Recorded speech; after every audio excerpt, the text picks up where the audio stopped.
اس pod cost میں تھوڑے سختی اس لیے ضروری تھی کیونکہ ہم نے کئی بار نرمی سے بات کر لی, تو ایک ایسا پوڈ کاسٹ بھی ہونا چاہیے جس میں ذرا سخت باتیں بھی ہونی چاہیے.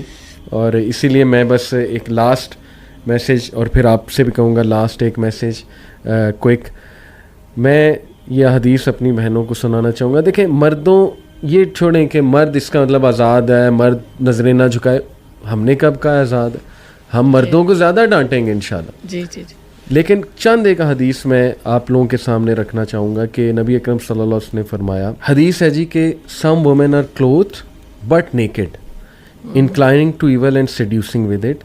They will not enter paradise nor smell its fragrance, even though it can be found from a distance of 500 years of travel.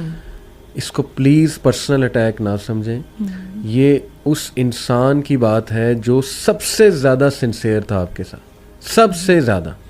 اور نبی as a sincere most human being ہمیں یہ نصیحت کر رہے ہیں ہماری بچیوں کو کہ اس طرف مت چلے جانا, کہ لباس تو پہنا ہوا ہے لیکن وہ اسی طرح ہے جیسے کہ انسان کا جسم برہنہ ہوتا ہے, یعنی کہ وہ جو آپ نے کہا ایکسپوزنگ لباس.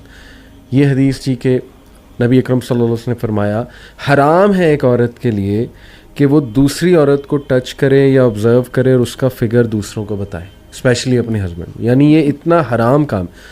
تو دیکھیے یہ بھی بڑا نا سیٹنگ کرانا آپس میں ایک دوسرے کی, پھر ایکسپلین کرنا, ٹھیک ہے نا, کہ وہ ایسی ہیں وہ ایسی. تو کم از کم پلیز اس بارے میں حیا کریں کہ آپ کسی کو ایکسپلین کریں, کسی اپنے ظاہر ہے فرینڈ کو, میل فرینڈ کو, اللہ معاف کرے.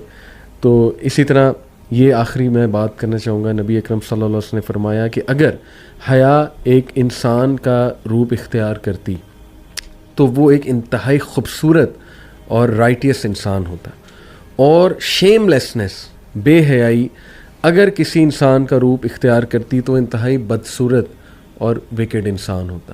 تو حیا خوبصورتی ہے اور بے حیائی بدصورتی ہے ان شارٹ ہی. تو میں چاہوں گا آپ بھی انشاءاللہ ایک لاسٹ کوئک میسیج جو ہے جی وہ دے دیں. کعبۃ اللہ کے گرد لوگ برہنہ طواف کرتے تھے, وہ ایک جاہلیت کا دور تھا, پھر لوگ اسلام کی طرف آئے. اس وقت ہم جدید جاہلیت میں رہ رہے ہیں.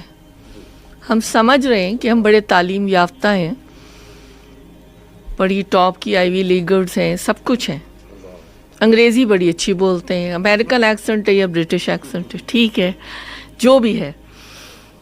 لیکن ضرورت اس بات کی ہے کہ ہم اس بات کو سمجھیں کہ کعبۃ اللہ جو کہ انتہائی محترم ہے, اس کو اللہ نے غلافوں میں لپیٹ دیا.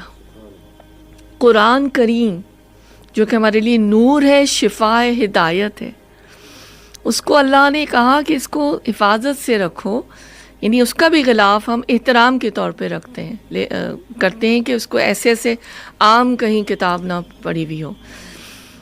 پھر عورت کے لیے حجاب اس لیے لازم کیا کہ عورت جواہرات سے بھی بڑھ کر زیادہ قیمتی اور پریشس ہے. یہ جو جوہریوں کے بعد اور جتنے کیرٹ ڈائمنڈس یا جو بھی آپ کوئی بھی ایسی چیز لے لیں, یہ اس سے بھی زیادہ قیمتی ہے. کہیں پر میں نے پڑھا تھا کہ ڈرائی فروٹس جو ہوتے ہیں وہ زیادہ قیمتی اور مہنگے بھی ہوتے ہیں نا, اور ان کے لیے اللہ تعالیٰ نے شیلز بنا دیے, آلمنڈس کے لیے بھی آپ دیکھیں, والنٹس کے لیے بھی, کافی چیزوں کے لیے, کیشوز کے بھی ہوتے ہیں, مہنگے ہیں, قیمتی ہیں, پروٹیکٹ کر دیا. دیکھیں اللہ تعالیٰ ہمارا خالق ہے, مرد اور عورت اس کی تخلیق ہے, مخلوق ہے. اللہ نے کچھ ٹریٹس بھی رکھ دیں. اللہ تعالیٰ نے جو آیات محکمات اتاری اور جو حیا کی اور حجاب کی آیات اتاری اور ہمیں سمجھایا, تو اللہ تعالیٰ نے ہماری رہنمائی کی ہے. جہاں حدود کی بھی بات ہوتی ہے یا جو احکام یا اس حکم کی بات ہے, اللہ تعالیٰ نے یہ ہمیں حجاب کی صورت میں ویکسینیشن دی ہے. سبحان اللہ, امیزنگ, بالکل صحیح. کہا جاتا ہے پریونشن از بیٹر دین پروفائلیکسس. اللہ نے سوسائٹی کو ویکسین کیا ہے. یہ ویکسینیشن دی ہے کہ اس طرح سے جو ہے نا وہ چیزیں جو ہیں وہ زیادہ کنٹرول میں آ جائیں گی اگر ہم یہ باؤنڈریز ہو جائیں گی, اگر ہماری مکس گیدرنگس نہیں ہوں گی, اگر ہمارا مرد و عورت کا اختلاط کم سے کم ہوگا, فری مکسنگ نہیں ہوگی, اور یہ ساری چیزیں.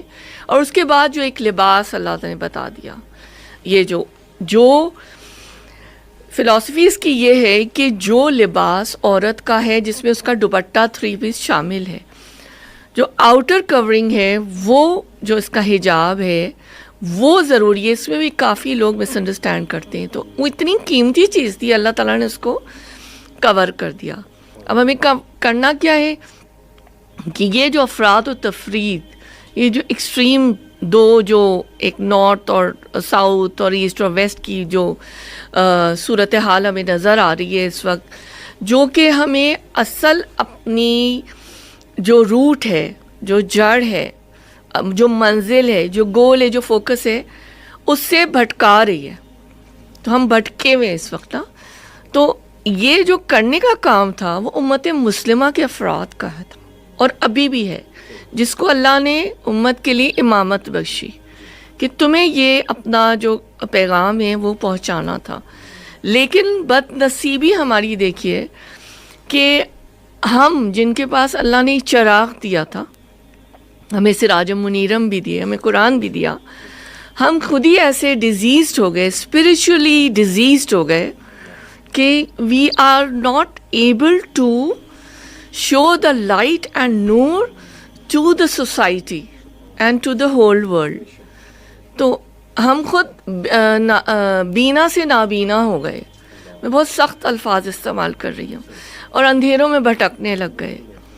تو اللہ تعالیٰ ہمیں اس روشنی کو پانے والا اور اس کو معاشرے تک پہنچانے والا بنائے, اور اللہ تعالیٰ اپنی محبت اور اپنے حبیب کی محبت کے لیے اور اپنے قرآن کی محبت کے لیے ہمارے دلوں کو نرم آمین فرمائیں. آمین آمین. یہ میری دعا ہے آخر میں. اللہ تعالیٰ جزاک اللہ خیر. اللہ آپ سے قبول کرے اور آپ کی دل کی آواز اللہ گھر گھر پہنچائے, یونیورسٹیز میں پہنچائے, انشاءاللہ ہماری بچیوں تک پہنچائے, لڑکوں تک.